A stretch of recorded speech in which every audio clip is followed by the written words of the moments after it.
Welcome back to CBS News Mornings. I'm Anne-Marie Green, and you are looking at live pictures from Gaza following another round of Israeli airstrikes. Israeli officials say fighter jets hit more than 200 targets overnight. Hamas said at least 30 people were killed in the strikes. According to Israeli and Hamas officials, at least 2,100 people have been killed on both sides since Saturday. The U.S. confirmed at least 14 Americans are among the dead and more than 20 are missing. Secretary of State Antony Blinken is traveling to Israel and will arrive Thursday for meetings with senior officials to discuss aid for the nation and the hostage negotiations. Meantime, President Biden reiterated America's support for Israel during remarks at the White House yesterday. We stand with Israel. We stand with Israel.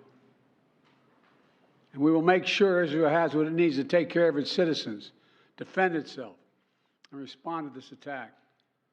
There's no justification for terrorism. This all comes as a shipment of American ammunition arrived in southern Israel last night.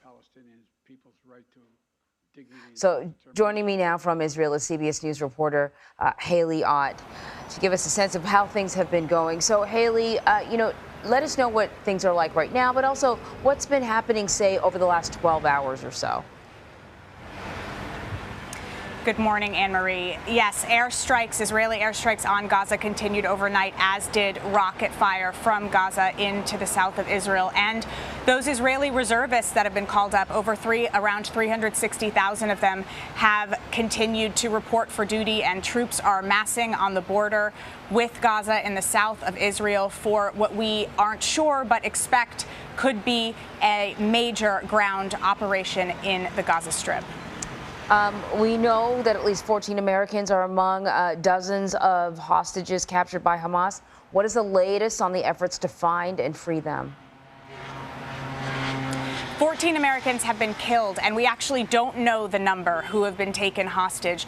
And that is a great concern to the United States. They've said they do everything in their power to support Israel by providing experts in hostage negotiation. There are over 100 people which is believed that have been taken hostage by Hamas in that horrific attack that took place on Saturday, and their fates remain unknown. Hamas has threatened to execute one hostage each time that Israel attacks civilians in Gaza without giving advance notice, and obviously the airstrikes that are being carried out on Gaza and any potential upcoming ground operation could have safety ramifications for those hostages as well. I mean, are there concerns now at this point that the conflict could expand beyond these borders, right, to the wider region? We're hearing about the Lebanese militant group Hezbollah becoming involved in the fighting.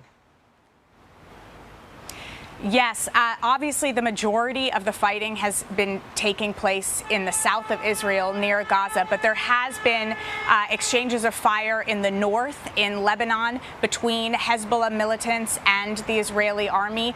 3 militants have been killed in that fire so far, and three Israeli soldiers have also been killed.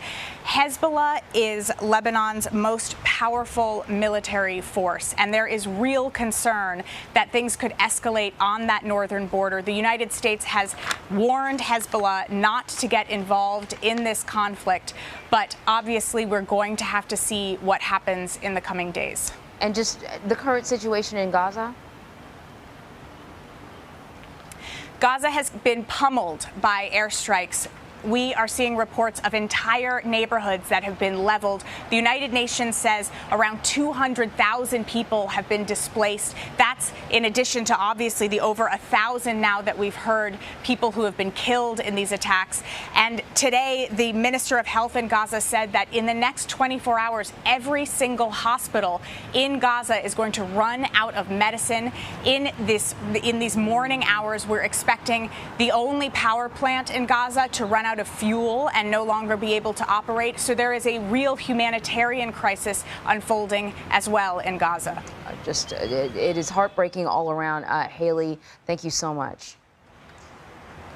So the IDF says ammunition from the U.S. will help strike back and protect the country's air defense, also known as Iron Dome. Israel says the anti-missile system has about a 95% accuracy rate, but it was overwhelmed this time due to the sheer number of rockets fired. David Martin takes a look at how the anti-missile system works. Israel says Hamas has launched more than 4,500 rockets, many of them intercepted by the Iron Dome air defense system. It has kept the death toll from going even higher. President Biden promised to send more interceptors manufactured by Raytheon at about $50,000 each. We're surging additional military assistance, including ammunition and interceptors, to replenish Iron Dome.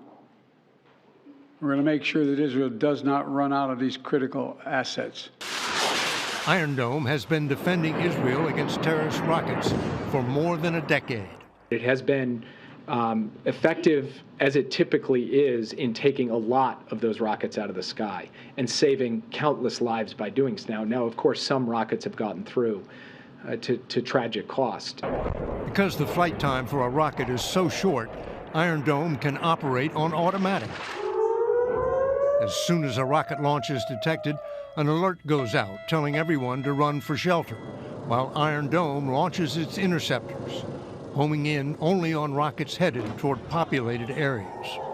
So it doesn't have to fire 4,500 interceptors to shoot down 4,500 rockets? No, a significant fraction of these rockets are not going to hit anything vital.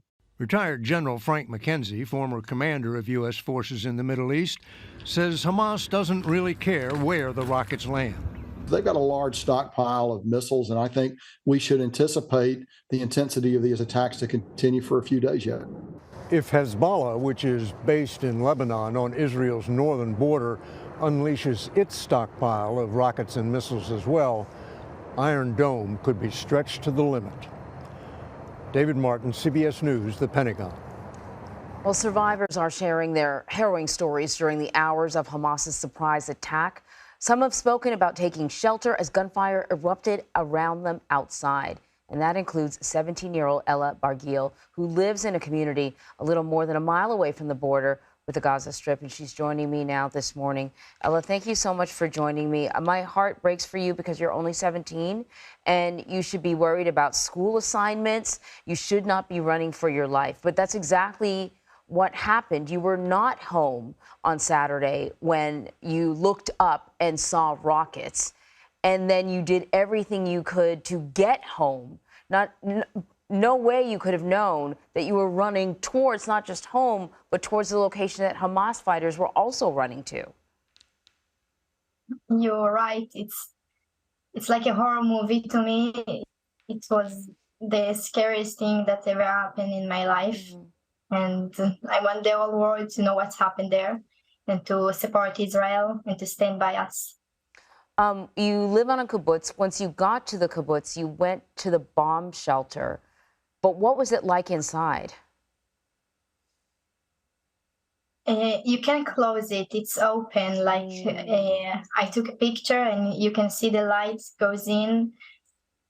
It's very scary. You hear gunshots in the entrance. So it was really like a horror movie, and I can't explain it in words how I felt there.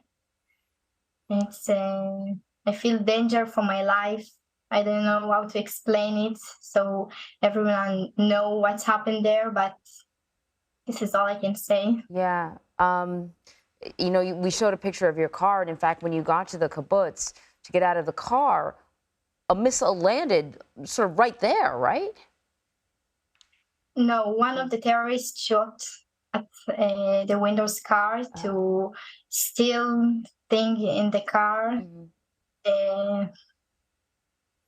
And it's not from a rocket, it's from someone who shot at the window to try to break into the car.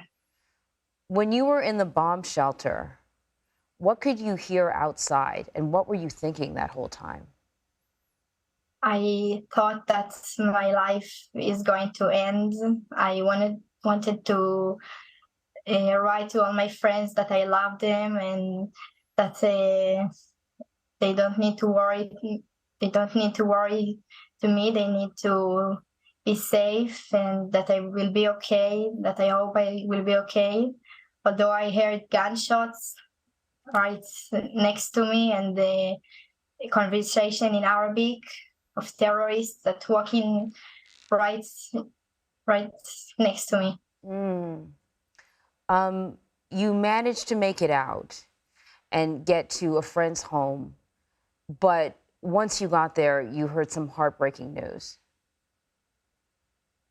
Yes, I came to my home, and then only 10 hours after that, they evacuated all my kibbutz to big shelter, and then I saw my friend's mom crying, and then I heard the most horrible news that I ever heard in my life. That you lost a friend. Yeah, I know. I can imagine how difficult it is. When in living on the kibbutz, were you ever scared for your safety?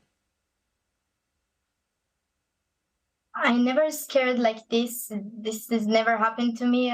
Only the rockets in the past years, only this happened, but never terrorists got in my kibbutz and stand right outside of my house. It's never happened to me. You said that while you were waiting in the bomb shelter, I know your father had arrived with you. He was with you. You were saying that you wanted to let people know that you're going to be okay.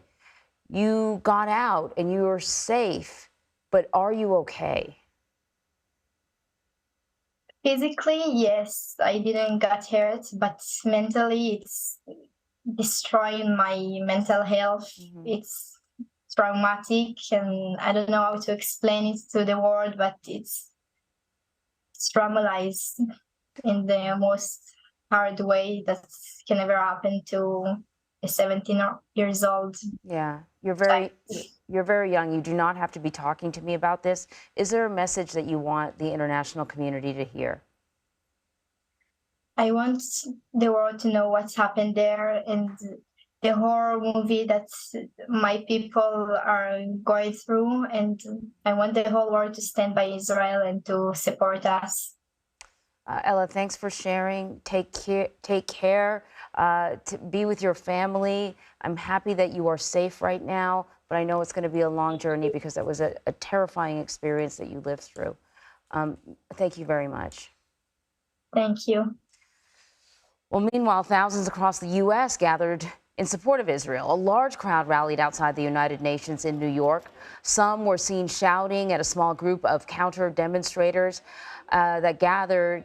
The gathering, though, remained peaceful. But in Hartford, Connecticut, law enforcement worked to quiet the crowd at a Free Palestine rally where one man was seen being escorted to a police cruiser.